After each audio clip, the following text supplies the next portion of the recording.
Good morning class, welcome in your business studies video. Business studies के अंदर अभी हम लोग हमारा कंट्रोलिंग तक चैप्टर, सारे चैप्टर्स की वीडियो हम लोग देखकर आए हैं, सारे चैप्टर्स को हमने समझा है एंड आई होप कि वो आप सब आपको समझ में आ गया होगा। अब हम लोग हमारा नेक्स्ट चैप्टर उठा रहे हैं class, that is your consumer protection.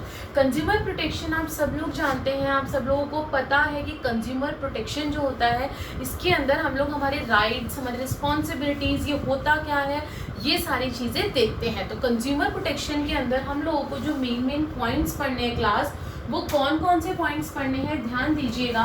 सबसे पहले concept of consumer protection. Consumer protection का कंसेप्ट क्या है, पहली चीज़ हमें ये देखनी है चैप्टर के अंदर। After that importance of consumer protection, consumer protection की क्या ज़रूरत है, क्यों कंज्यूमर प्रोटेक्शन लाया गया है, स्कोप क्या है कंज्यूमर प्रोटेक्शन का, लीगल प्रोटेक्शंस क्या क्या है कंज्यूमर्स के लिए, कंज्यूमर प्रोटेक्शन एक्ट 1986 में जो लाया गया था उसके अंदर क्या था, मेन प्रोविजंस क्या है कंज्यूमर्स के लिए, कंज्यूमर का आखिरकार मतलब कौन क्या होता है, कंज्यूमर होते कौन है, who can complain against whom, कौन किसके खिलाफ कंप्लेन कर सकता है, remedies available to consumer, consumers के लिए क्या रेमेडीज अवेलेबल है हमारे कंज्यूमर प्रोटेक्शन एक्ट के अंदर, कंज्यूमर राइट्स क्या है, हमारे क्या अधिकार हैं, हमारी क्या रिस्पॉन्सिबिलिटीज हैं, ways and means of consumer protection, हमारे वेज और मीन्स क्या क्या है कंज्यूमर प्रोटेक्शन के, 3 टायर जुडिशियल मशीनरी और रिड्रेसल एजेंसीज। अब कुछ एजेंसीज होती हैं जो डिसीजन लेती हैं, जिनके पास केसेस जाते हैं,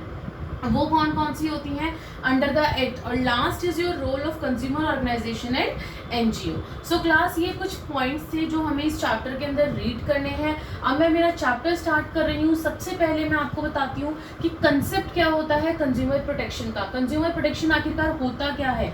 it protects the interest of consumer, ये हमेशा कंज्यूमर के इंटरेस्ट को प्रोटेक्ट करता है। Educate them about their rights and responsibilities, ये बताता है कंज्यूमर्स को कि उनके अधिकार क्या है, उनकी रिस्पॉन्सिबिलिटीज क्या है। Consumer is the king of market. अब आप लोग बहुत अच्छे से जानते हैं कि कंज्यूमर जो है, अगर उसने किसी कंपनी का सामान खरीदना स्टार्ट कर दिया, मान लो कि 100 कंज्यूमर्स एक कंपनी का सामान खरीद रहे हैं और 10 एक का, तो मार्केट के अंदर कौन सी कंपनी रन करेगी, जिसका 100 खरीद रहे हैं, जिस कंपनी का 100 कंज्यूमर्स। तो कंज्यूमर जो होता है वो किंग होता है। कंज्यूमर चाहे तो कंपनी को उठा सकता है, कंज्यूमर चाहे तो कंपनी को गिरा सकता है। तो that's why consumer is the king of market. अब क्या होता है, producer should produce the goods according to consumers requirement and satisfy them.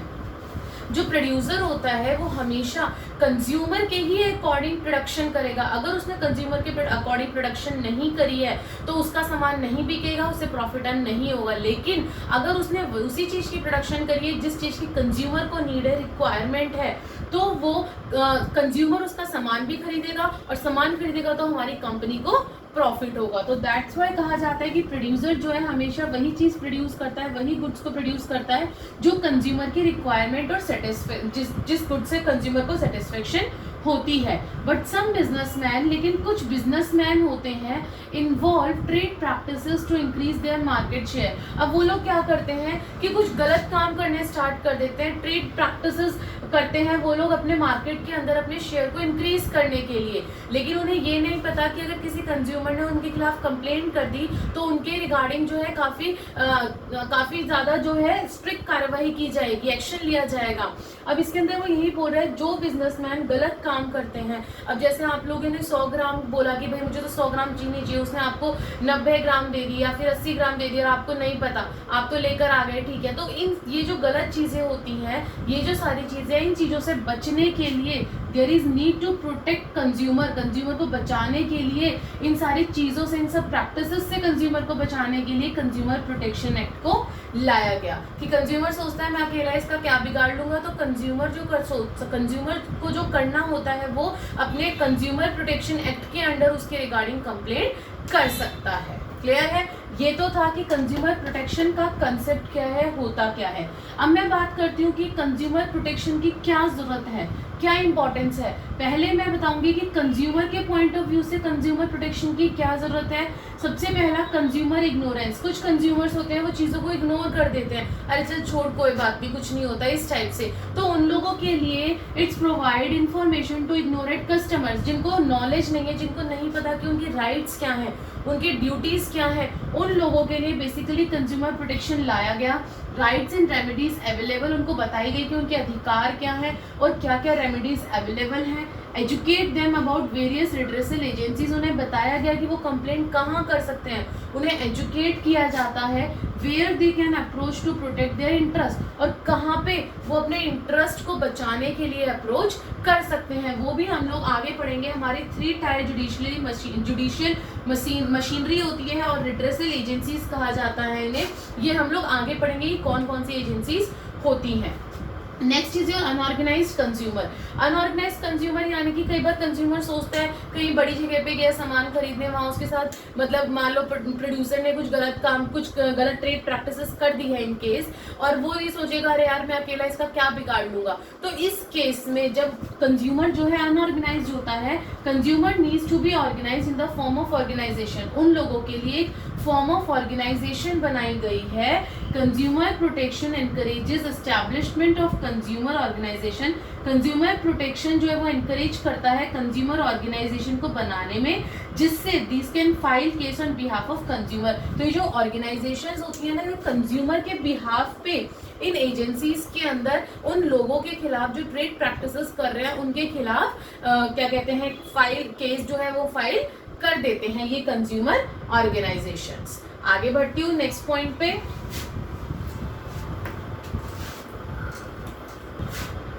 Yes class, next point कैसे कंज्यूमर के लिए इंपॉर्टेंट है, wide spread exploitation of consumer. अब देखो जैसे कि आजकल कंज्यूमर का जो एक्सप्लॉयटेशन है वो दिन पे दिन बढ़ता जा रहा है बहुत ज़्यादा, because businessman uses various unfair trade practices. जो बिजनेसमैन है वो बहुत सारी अलग अलग तरीके के अनफेयर ट्रेड प्रैक्टिसेस यूजेस करती हैं, लाइक एडल्ट्रेशन, दूध में पानी मिला दिया या फिर गेहूं में आपका कुछ और मिला दिया, इस तरीके से जो है वो लोग अनफेयर ट्रेड प्रैक्टिसेस करते हैं। फॉल्स एडवर्टाइजमेंट दे दी, गलत एडवर्टाइजमेंट दे दी अपने प्रोडक्ट की रिगार्डिंग टू चीट देम। तो कंज्यूमर को चीट करने के लिए वो लोग क्या करते हैं क्लास, गलत एडवर्टाइजमेंट या फिर आपका कुछ मिक्सअप कर देना, दूध में पानी मिक्स कर देना, इस तरीके से अनफेयर ट्रेड प्रैक्टिसेस करते हैं। So consumer protection provide protection to consumer from such exploitation. अब कंज्यूमर प्रोटेक्शन जो है वो इन सारी चीज़ों से प्रोटेक्ट करता है हमारे कंज्यूमर को। तो ये 3 पॉइंट बताए हैं कि किस तरीके से हमारा कंज्यूमर प्रोटेक्शन जो है वो कंज्यूमर के लिए इंपॉर्टेंट है। अब नेक्स्ट मैं बढ़ती हूँ कि बिजनेसमैन के पॉइंट ऑफ व्यू से किस तरीके से कंज्यूमर प्रोटेक्शन इंपॉर्टेंट है। तो सबसे पहले long term interest of business, उन लोगों का जो बिजनेस है वो लॉन्ग टर्म हो जाता है। कैसे, to survive the business, to remain in competition. अगर बिजनेस को कॉम्पिटिशन में टिका के रखना है बिजनेसमैन को, और to capture big share in market, और वो चाहता है कि मार्केट के अंदर ज़्यादा से ज़्यादा शेयर जो है वो मेरा रहे, तो businessman has to produce product according to requirement of customer and satisfy them. तो उस केस में बिजनेसमैन को क्या करना है, उसे कस्टमर के, कंज्यूमर के अकॉर्डिंग गुड्स को, प्रोडक्ट्स को प्रोड्यूस करना है जो कंज्यूमर की रिक्वायरमेंट है, ताकि कंज्यूमर को उसके जो प्रोडक्ट्स हैं वो सेटिस्फाई कर सके। तभी उसी केस में उसका लॉन्ग टर्म इंटरेस्ट बन सकता है बिजनेसमैन का, वो सर्वाइव कर सकता है, अपने बिजनेस को सर्वाइव करवा सकता है मार्केट में, कंपटीशन में वो टिका रह सकता है और अपना मार्केट के अंदर एक बड़ा शेयर जो है वो कैप्चर कर सकता है।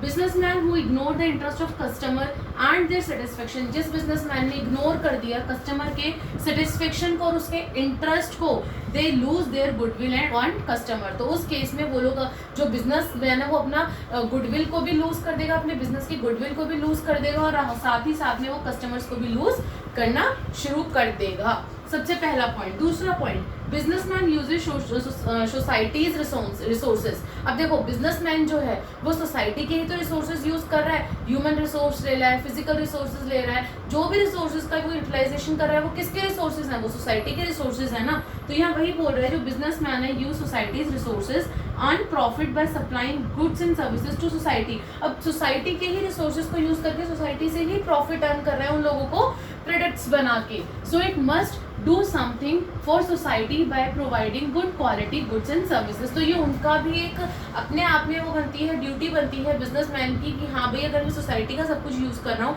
सोसाइटी से ही प्रॉफिट अर्न कर रहा हूँ, तो बदले में मेरे को सोसाइटी को जो है वो एक अच्छे क्वालिटी के गुड्स और सर्विसेज जो है वो प्रोवाइड करवाने चाहिए। थर्ड पॉइंट है सोशल रिस्पॉन्सिबिलिटी। ये एक बिजनेसमैन की सोशल रिस्पॉन्सिबिलिटी भी होती है, जैसे भी हम ऊपर पढ़ कर आए कि अगर वो सोसाइटी से ही सब कुछ ले रहा है, चाहे प्रॉफिट हो चाहे रिसोर्सेज, तो बदले में सोसाइटी को उसे एक अच्छे गुड्स एंड सर्विसेज प्रोवाइड करवाने चाहिए, वो उसकी रिस्पॉन्सिबिलिटी है। वही बोल रहा है businessman have social obligations to provide quality goods at reasonable price. अच्छी क्वालिटी का एक रीजनेबल प्राइस पे वो क्या करे, सोसाइटी को गुड्स और सर्विसेज प्रोवाइड करवाए।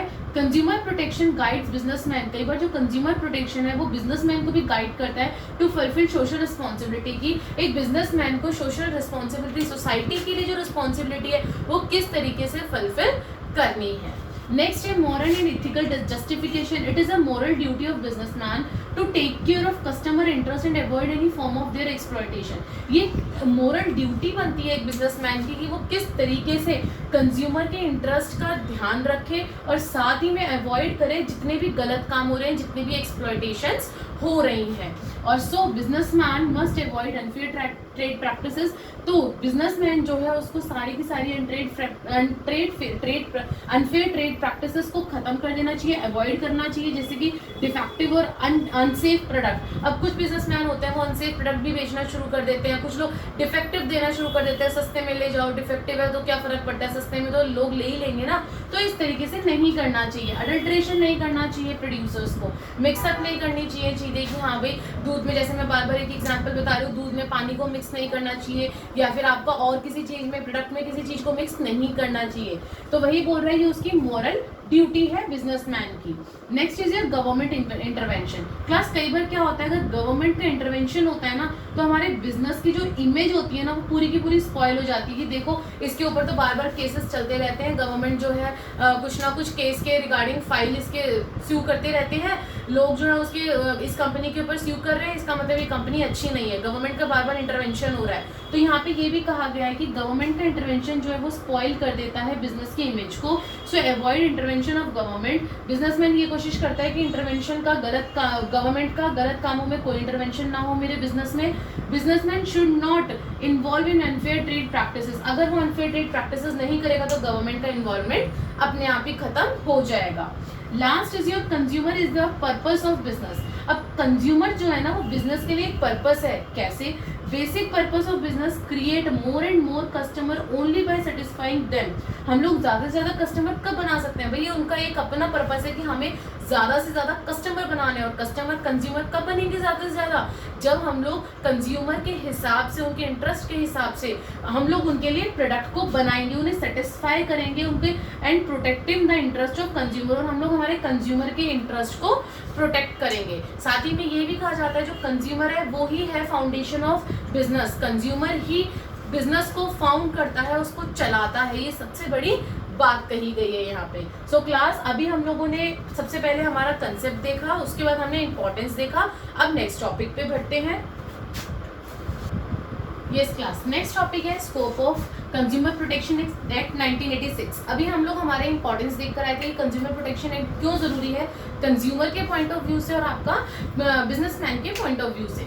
अब मैं कुछ स्कोप बताना चाहती हूँ कि कंज्यूमर प्रोटेक्शन एक्ट का स्कोप क्या है। सबसे पहले it applies to whole of the state except, सारे स्टेट्स में है लेकिन जम्मू एंड कश्मीर में ये नहीं होता है।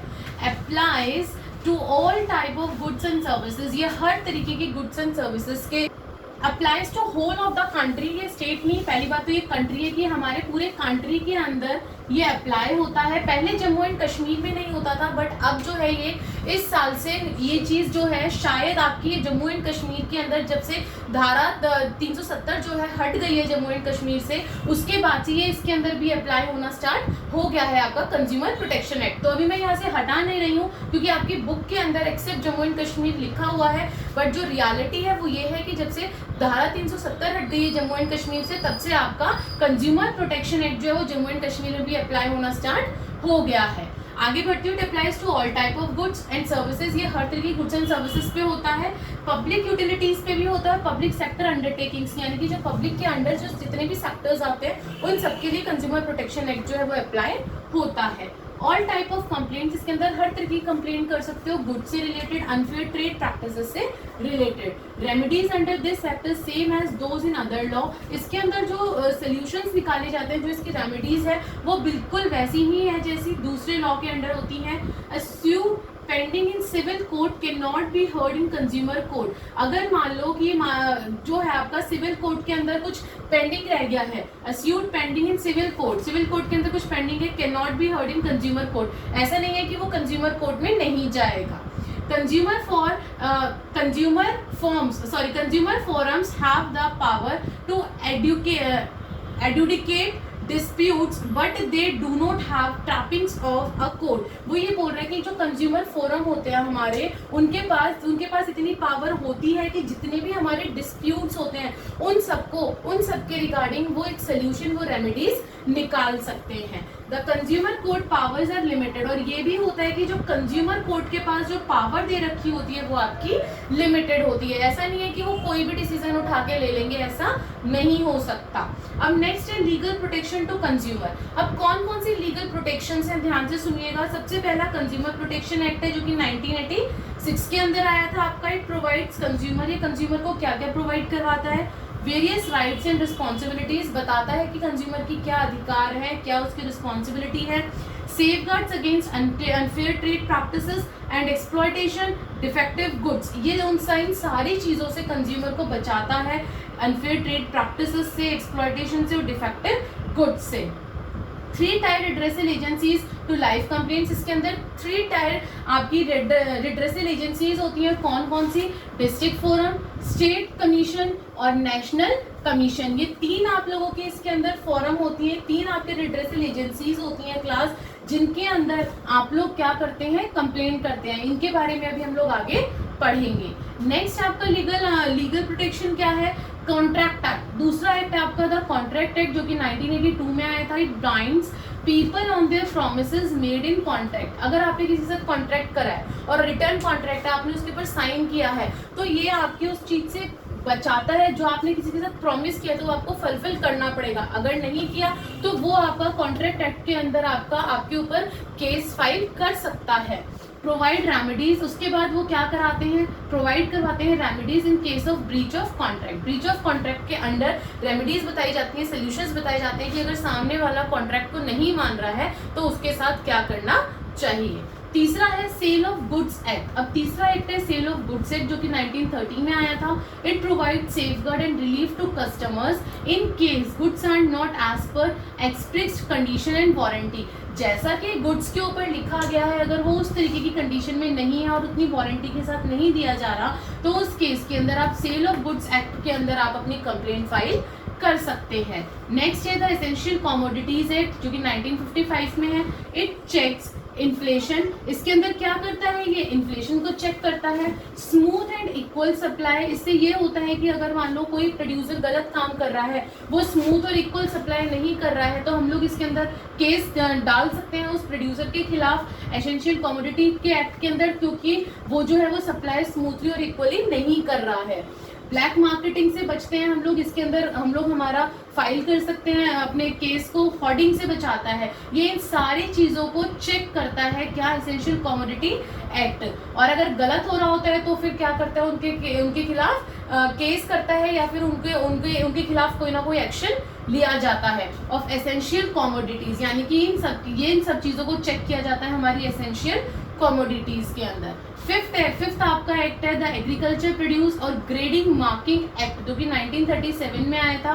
इसके अंदर क्या होता है, it assures quality of agriculture product. इसके अंदर ये देखा जाता है कि क्वालिटी जो एग्रीकल्चर प्रोडक्ट है उसकी क्वालिटी अच्छी है या नहीं है। It provide great standard for agriculture, इसके अंदर ग्रेट स्टैंडर्ड्स वगैरह सब कुछ देखे जाते हैं एग्रीकल्चर कमोडिटीज के। क्वालिटी मार्क की जाती है जिसको हम लोग एग मार्क करते हैं। इस एक्ट के अंदर ये कहा जाता है कि जिस एग्रीकल्चर प्रोडक्ट के ऊपर एग मार्क लिखा हुआ है, इट मीन्स वो प्रोडक्ट आपका बिल्कुल सही है। अगर एग मार्क नहीं लिखा हुआ है, इसका मतलब वो प्रोडक्ट आपका नकली है, वो प्रोडक्ट इस एक्ट के अंदर से नहीं निकला हुआ। इस एक्ट के सारे के सारे जितने भी रूल्स हैं वो प्रोडक्ट इस एक्ट के रूल्स को फॉलो नहीं कर रहा है।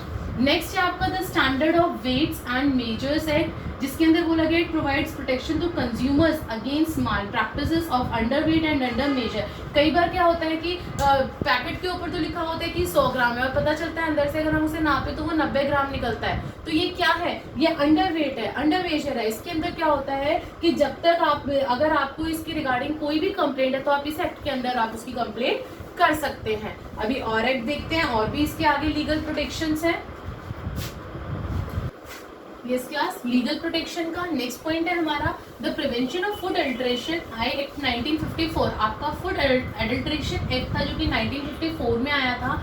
इसके अंदर क्या बोल रहा है, to maintain health of general public this act check adulteration of goods articles and ensure their purity. यानी कि वो ये देखते हैं कि अगर मान लो किसी गुड्स में कोई गलती है किसी भी टाइप की, उसकी प्योरिटी अच्छी नहीं है, बोला गया है कि नहीं बहुत अच्छी प्योरिटी है और वो उसकी प्योरिटी अच्छी नहीं आ रही है, तो उस केस में आप इस एक्ट के अंडर अपने केस कर सकते हैं उन प्रोड्यूसर्स के खिलाफ।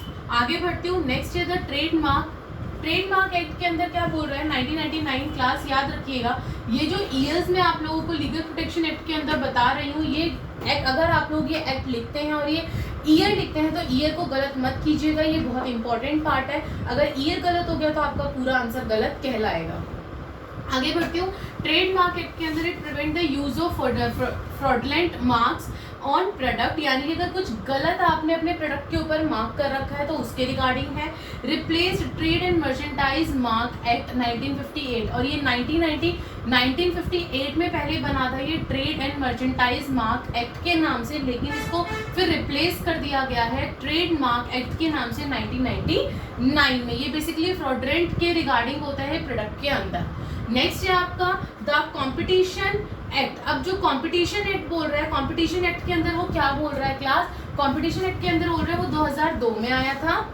इस क्लास जो कंपटीशन एक्ट है वो 2002 में आया था आपका। इसके अंदर बोल रहा है इट एनकरेजेस हेल्दी कंपटीशन। इसके अंदर जो हमारे कॉर्पोरेट लेवल के अंदर जितनी भी इंडस्ट्रीज होती हैं, सब लोग होते हैं, वो कंपटीशन आपका हेल्दी चले, कहीं कोई प्रॉब्लम ना आए।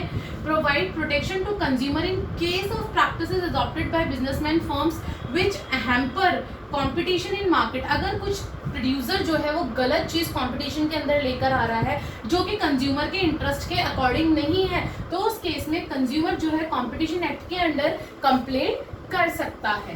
नेक्स्ट बोल रहा है और लास्ट बोल रहा है the bureau of Indian standard act 1986। इसके अंदर क्या बोल रहा है, it provide special marks to product which fulfil some minimum quality standard. वो ये कहना चाह रहा है कि bureau of Indian standard act के अंदर अगर आपके पास प्रोडक्ट के अंदर ISI मार्क लगा हुआ है तो इट मीन्स वो प्रोडक्ट जो है वो फुलफिल कर रहा है मिनिमम क्वालिटी स्टैंडर्ड जो कि हमारे इन एक्ट्स की गाइडलाइन के अंडर है। So class mark issued under this act, ये एक्ट में मार्क जो इशू कर रखा है वो ISI का मार्क इशू कर रखा है। अगर ISI का मार्क लगा हुआ है इट मीन्स आपका जो गुड है वो अच्छी क्वालिटी का है, उसमें उतनी मिनिमम क्वालिटी है जितना कि इस एक्ट के अंदर गाइडलाइंस में दिया गया है। तो ये कुछ 10 थे हमारे पॉइंट जो कि लीगल प्रोटेक्शन एक्ट आप लोगों के लिए लाए गए हैं। अब मैं अगला पॉइंट उठा रही हूँ, अगला टॉपिक उठा रही हूँ class, that is your consumer protection act. आप लोग सोच रहे होंगे मैम ये आप इतनी देर से कंज्यूमर प्रोटेक्शन एक्ट बोल तो रहे हो लेकिन इसकी एग्जैक्ट पूरी प्रॉपर डेफिनेशन क्या है, इसका क्या सब कुछ है, सारी डिटेलिंग, इसकी हिस्ट्री क्या है, तो अब इसके बारे में पढ़ेंगे और इसके फीचर्स के बारे में पढ़ेंगे class. It has been presented as an important act in history of India. History of India के अंदर, इंडिया की हिस्ट्री के अंदर ये सबसे इंपॉर्टेंट एक्ट माना जाता है। It provides protection to customers. ये कस्टमर्स और कंज्यूमर्स के प्रोटेक्शन के लिए होता है। इसे किसने पास करा था, पार्लियामेंट ने 1986 में। लेकिन ये एग्जिस्टेंस यानी कि कब ये आया था, इफेक्ट इसका कब पड़ा था, 1 जुलाई 1987। ये 1 मार्क्स के क्वेश्चन में आपसे पूछा जा सकता है कि ये बना कब था, इफेक्ट में कब आया था, अमेंड कब हुआ था। इसके अंदर अमेंडमेंट जो हुई थी, इसके अंदर चेंजेस जो गए थे वो 2 साल में करे गए हैं। एक तो 1983 में करा गया और एक 2003 में हमारे अमेंडमेंट आए हैं कंज्यूमर प्रोटेक्शन एक्ट के अंदर। अब वो बोल रहा है it has council and official and non official member. इसमें ऑफिशियल मेंबर्स भी होते हैं और नॉन ऑफिशियल मेंबर्स भी होते हैं क्लास। दोनों ही तरीके के मेंबर्स इस एक्ट के साथ जुड़े हुए होते हैं। अब इसके कुछ फीचर्स हैं, ये तो इसके बारे में पता चल गया, ठीक है भाई कंज्यूमर प्रोटेक्शन एक्ट होता क्या है, कैसे आया, कब इसके अंदर अमेंडमेंट हुई, सारी चीजें देख ली। अब इसके फीचर्स क्या कह रहा है, it is applicable to all goods and services but until or unless any product or service debarred out of scope of this act by central government, अगर सेंट्रल गवर्नमेंट ने जो स्कोप हम लोग अभी इससे पहले पढ़कर आए थे कंज्यूमर प्रोटेक्शन एक्ट का, अगर उस स्कोप के अंदर कोई ऐसा गुड्स और सर्विसेज है जो कि सेंट्रल गवर्नमेंट ने हटा रखा है, तो उसके ऊपर हमारा कंज्यूमर प्रोटेक्शन एक्ट लागू नहीं होगा। अदरवाइज आपके जितने भी गुड्स एंड सर्विसेज हैं उन सबके ऊपर कंज्यूमर प्रोटेक्शन एक्ट लागू होता है। एप्लीकेबल टू ऑल सेक्टर्स, ये सारे ही सेक्टर्स में एप्लीकेबल होता है। Nature of provision of this act is compensating for the loss of providing extra help. इसका जो नेचर है ना वो यही है कि ये कोशिश करता है अगर किसी कस्टमर को, किसी कंज्यूमर को प्रॉब्लम हुई है तो उसके लॉस को कंपेंसेट कर सके और उसको एक्स्ट्रा हेल्प प्रोवाइड करवा सके उस कस्टमर को और उस कंज्यूमर को जिस प्रोड्यूसर की वजह से हुआ है। Next, this act provide a group of consumers right. इस एक्ट के अंदर जो है सारे के सारे कंज्यूमर्स के राइट है, वो राइट जो है हम लोग अभी आगे पढ़ेंगे कि कौन कौन से राइट्स हैं। There is a provision to ban all those activities which can cause a risk for consumer. इसके अंदर इसका एक प्रोविजन है क्या कि इसके अंदर वो सारी की सारी एक्टिविटीज को बैन कर दिया जाए जिससे कि हमारे कंज्यूमर को रिस्क है, हमारे कंज्यूमर जो है जिसको बियर नहीं कर सकता है, उन सारी एक्टिविटीज को बैन कर दिया जाए। तीन ग्रीवेंसेस होते हैं अभी हम लोग, 3 टायर ग्रीवेंसेस होते हैं अभी हम लोग पढ़कर आए थे। कौन कौन सी? डिस्ट्रिक्ट लेवल के लिए डिस्ट्रिक्ट फोरम होता है, स्टेट लेवल के लिए स्टेट कमीशन होता है, नेशनल लेवल के लिए नेशनल कमीशन होता है। तो ये तीनों के लिए, डिस्ट्रिक्ट के लिए, स्टेट के लिए और नेशनल के लिए, तीनों के लिए अलग अलग होता है। इसके बारे में डिटेलिंग अभी हम लोग आगे देखेंगे। And the last one is your case are decided in a limited time of period. और जो केस होता है ना उसका जो टाइम होता है वो एक लिमिटेड पीरियड होता है कि हाँ भाई इतने टाइम पे अगर आपने प्रोडक्ट खरीद लिया, 1 साल बाद आप कंप्लेंट कर रहे हो तो उसका कोई मतलब नहीं होता। अगर आपको केस करना है तो एक लिमिटेड टाइम पीरियड के अंदर आपको केस करना पड़ेगा कंज्यूमर प्रोटेक्शन एक्ट के अंडर। सो क्लास, आज की वीडियो के अंदर हम लोगों ने हमारे 3 से 4 टॉपिक देखे। सबसे पहले कंज्यूमर प्रोटेक्शन होता क्या है, उसके बाद हमने उसका स्कोप देखा, उसकी इंपॉर्टेंस देखी कि कंज्यूमर के पॉइंट ऑफ व्यू से और बिजनेसमैन के पॉइंट ऑफ व्यू से क्यों जरूरी है, उसका स्कोप देखा। फिर लीगल प्रोटेक्शंस देखे हमने 10 पॉइंट्स की, जो लीगल प्रोटेक्शन है कहाँ कहाँ पे कंज्यूमर ने हमें कंज्यूमर प्रोटेक्शन एक्ट ने हमें प्रोटेक्ट कर रखा है, कौन कौन सी जगह पे हमारा कंज्यूमर जो है वो प्रोटेक्ट है। और लास्ट में हम लोगों ने हमारे कंज्यूमर प्रोटेक्शन एक्ट जो 1986 में आया था उसके बारे में उसकी हिस्ट्री पढ़ी, वो क्या था, कब कब अमेंडमेंट्स हुए उसके अंदर, कौन कौन से मेंबर्स हैं और कब उसको इफेक्ट में लाया गया। तो ये सारी चीजें देखी और लास्ट में हमने इसके फीचर्स देखे। अब आगे के टॉपिक हम लोग नेक्स्ट वीडियो के अंदर देखेंगे। आई होप कि इसके अंदर जितने भी हमने टॉपिक करे हैं वीडियो के अंदर आपको समझ आए होंगे। अगर नहीं आए तो please right in the comment box ताकि मैं उस चीज को आपको दोबारा से क्लैरिफाई कर सकूं। And please like, share and subscribe the channel ताकि अब जो इसके नेक्स्ट टॉपिक हम लोग लेने वाले हैं, समझने वाले हैं, वो आप तक इजीली पहुंच सके। Thank you class.